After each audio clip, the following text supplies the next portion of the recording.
Yo guys, what is up? It's your boy TRUEDBZK back with another video, and today I'm going to be talking about the newest version of Dragon Ball FighterZ, that being the next gen rollback version of the game. The general consensus around this version of the game has been pretty controversial over the past couple days, and today I felt like I should give my piece on the matter, considering that, my channel really started off because of Dragon Ball FighterZ, and I've been wanting to play this game for a very long time. And with all the recent drama that's been going on, I felt like given my taste and my perspective on things would be more so healthy, just for me to get it out, but also to help you guys understand a little bit about what's going on. So what exactly is the next gen version of Dragon Ball FighterZ? So this version of Dragon Ball FighterZ is specifically made for newer gen consoles, that being the PlayStation 5, the Xbox Series consoles, and a PC, of course. If you guys owned Dragon Ball FighterZ on the previous gen consoles like the PlayStation 4 and other Xbox consoles, then you should be able to upgrade your game for free.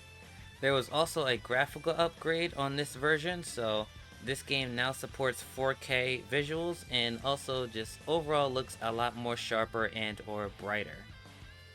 But the main thing about this update is the netcode change. So instead of the previous gen version of the game being a delay based, we actually have rollback netcode, just like other successful fighting games like Street Fighter, Skullgirls, and so on.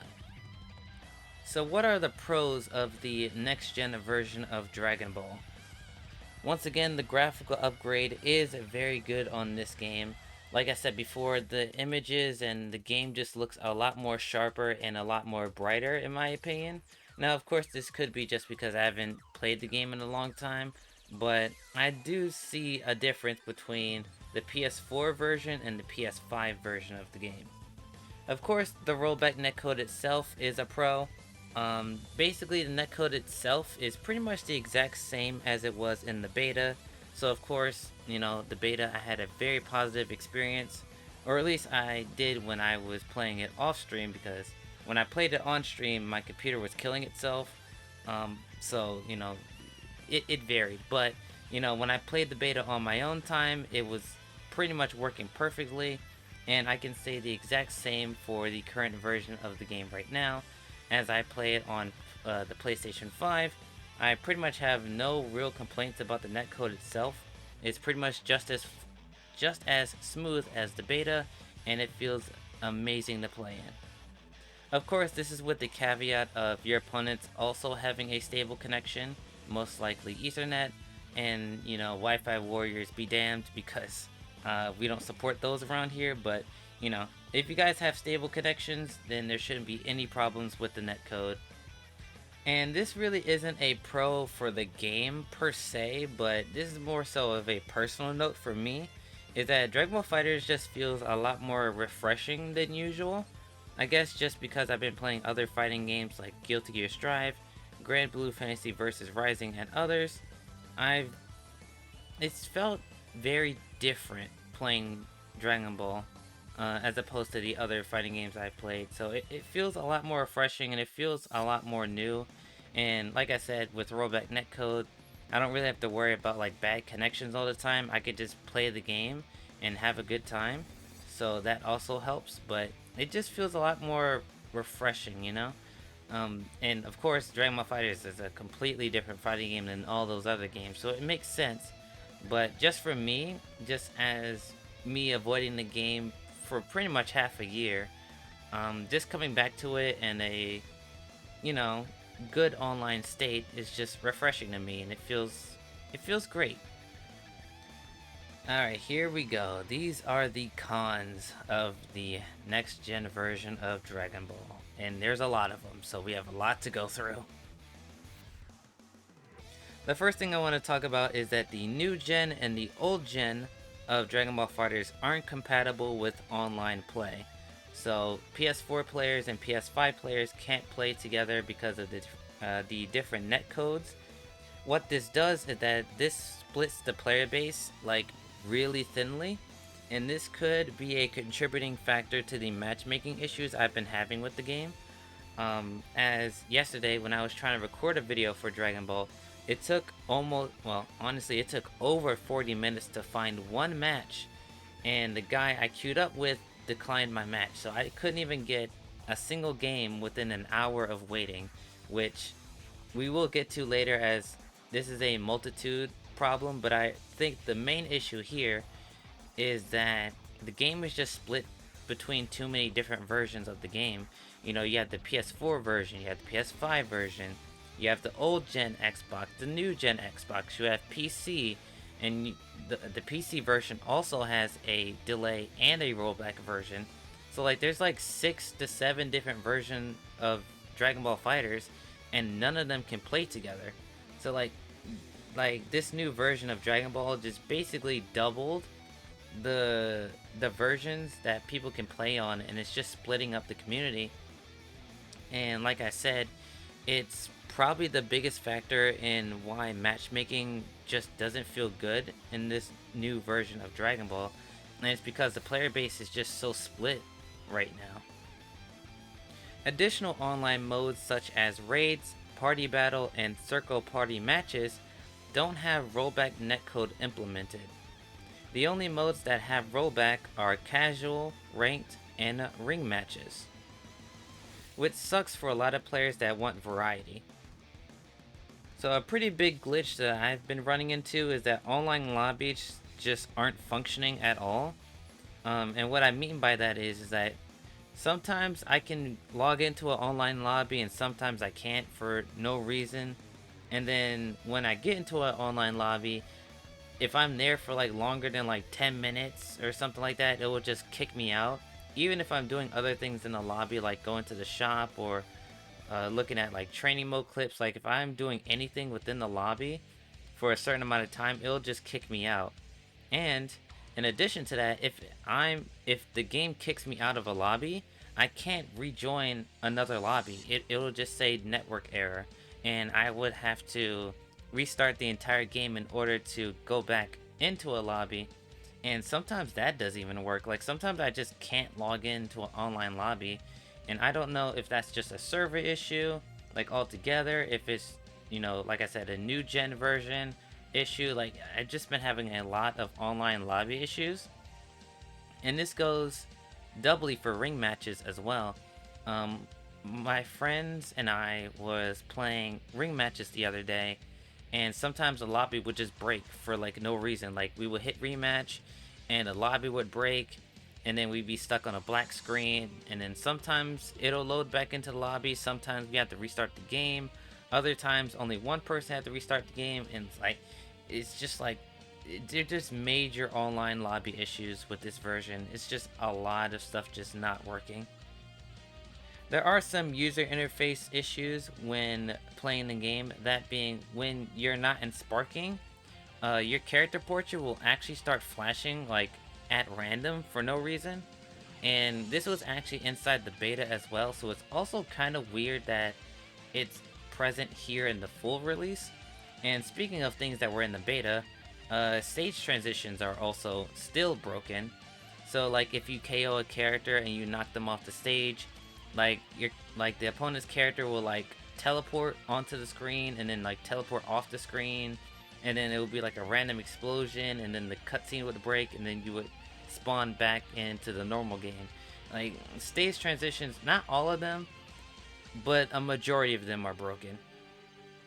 Even though this issue has been fixed to my knowledge, when this version of the game first released, some players weren't able to get all their DLC characters because they didn't show up as free characters, even when they bought the characters on the previous version of the game. Especially with Labcoat 21, because she wasn't part of the Seasons Pass. She was like her own individual character. And so many players actually couldn't gain access to Labcoat 21 because of some... I'm pretty sure this was like a PlayStation glitch. This wasn't like on Bandai or anything. But, you know, you couldn't get 21 for free even though you bought her for the PS4 version. And some people had to rebuy her. Like I said, I'm pretty sure this is already fixed by now as of this recording, but I figured this was something I should mention. Alright, let's get into the big stuff. So, character clones, yay! So this has been going all over Twitter over the past couple days. Now, I don't know what like the official name of this glitch is, but I call it the character clone, because, well, the name entails that characters are just being cloned all over the place, T-posing everywhere, and I might throw up an image or two showing what exactly this looks like, but if I do, it's just complete mayhem. Just characters spawning on screen where they're not supposed to. Characters like Shenron showing up in the background, Grade 8 Baby, like it's actual nuts. The caveat of this is that this is only on the PC version. So if you guys are playing on Xbox or PlayStation, I'm 99% sure this glitch cannot be replicated on those versions of the game. This is solely a PC issue, but it is still an issue. And this doesn't happen in match, this happens while you're spectating. So for people that are spectating or doing tournaments on PC, this is going to be a really big issue, and I'm really hoping that the devs fix this issue because this is really big. There are also audio glitches. This was also in the beta as well. So if you're spectating a match online, and this goes for all versions of next gen Dragon Ball. So if you're spectating a match, sometimes the music will cut out and like certain sound effects, like characters are getting hit or like things getting destroyed in the background, like sound effects and music will just cut out and then reintroduce themselves later on in the match, and it's like at random. And there isn't like really a trigger for this. This just kind of happens. And so yeah, this was also in the beta. So once again, this is also very weird that it stayed in the final release of the game. Just saying, but that's another glitch. Now, I'm not sure if this is a glitch, but I still want to mention this about matchmaking. I think the matchmaking might be glitched. Maybe. I did, like I said in a previous point, that because of this next gen version of Fighters, there's like 6 to 7 different versions of Dragon Ball that that aren't compatible with each other. And so now you have a multitude of different player bases, and now they're split across several different consoles and several different netcodes and stuff like that. And so the player base is very thin right now. And so I don't know if this, well, in particular the matchmaking issue, is a glitch per se, but I still think there is something wrong with the system of matchmaking itself, because I still think there is a good chunk of PS5 players playing Dragon Ball FighterZ right now, and it's still very hard to find matches. And I honestly think there's might be a glitch in the system, but it also just as likely as, like I said before, the player bases are very split and it's very thin right now, especially with the current state of the game, and so people just aren't playing. And so that could also be a major factor. But I still think there might be something going on with the online servers and matchmaking, to where, you know, people have to wait over an hour just for one match to play. It's kind of ridiculous. Now, these are just the glitches that I know of. There may be more glitches in the new version of Dragon Ball, but I haven't seen or experienced anything other than these. And so, you know, if you guys have found any others, you know, be sure to let me know. But these are the ones that I have seen or experienced. So with all that being said, is there a future for Dragon Ball FighterZ? In my honest opinion, if Bandai or ArcSys doesn't do anything about the current state of next-gen Dragon Ball FighterZ, this game will never recover and will forever be a tarnished product. Even if they fixed it, I don't believe the future for Dragon Ball FighterZ is very bright. The game is most certainly done competitively. There is no new Pro Tour. It's not a nominated game at EVO as a main game, and most, if not all, the main Dragon Ball FighterZ competitors are leaving the game and playing others like Tekken 8, Street Fighter 6, and more. From the casual player base perspective, it's still not looking good. As I keep repeating, with the multitude of versions of this game being present, it's splitting the player base way too thin, and if it gets too small, then the online community is going to die, and Dragon Ball FighterZ is going to be thrown into the bin with the rest of the Discord fighters, such as DNF Duel, BB Tag, and Skullgirls. On another note, the social media reception of Dragon Ball FighterZ Next Gen is doing major damage. Like, the character clone problem is being spread all over the internet. Even people that don't play Dragon Ball FighterZ even knows how bad these glitches are. Even if the devs fix everything, the internet is forever, and anyone who's seen these or have played through these issues will have a negative view on the game and will most likely spread those negative feedbacks to others and give them no reason to play the game as well. It's a negative snowball effect, and its consequences are forever damaging. So what's my future content regarding Dragon Ball FighterZ? Honestly, I don't fully know. I wasn't expecting the next gen of Dragon Ball FighterZ to be such a shit show at launch. Even though the rollback netcode itself is very good, but everything else in the game has some sort of problem. I did promise I'd do more Dragon Ball FighterZ content when rollback is fully released, so until I get a full scope of how bad matchmaking is going to be going forward, doing casual online play may not be the best move. I am, however, looking into redoing my Krillin and Super Saiyan Blue Vegeta guides, but doing it in one big ultimate guide for both convenience and timing. I might look into other characters such as Master Roshi, Super Saiyan 4 Gogeta, and Lab Coat 21. If I do online matches, it'll probably be against my friends or my mentor, like I did in my previous videos. Hopefully the matchmaking issue is just a glitch and can be fixed, so I can play against other players and practice and do more content. So what are my final thoughts about the next gen version of Dragon Ball FighterZ?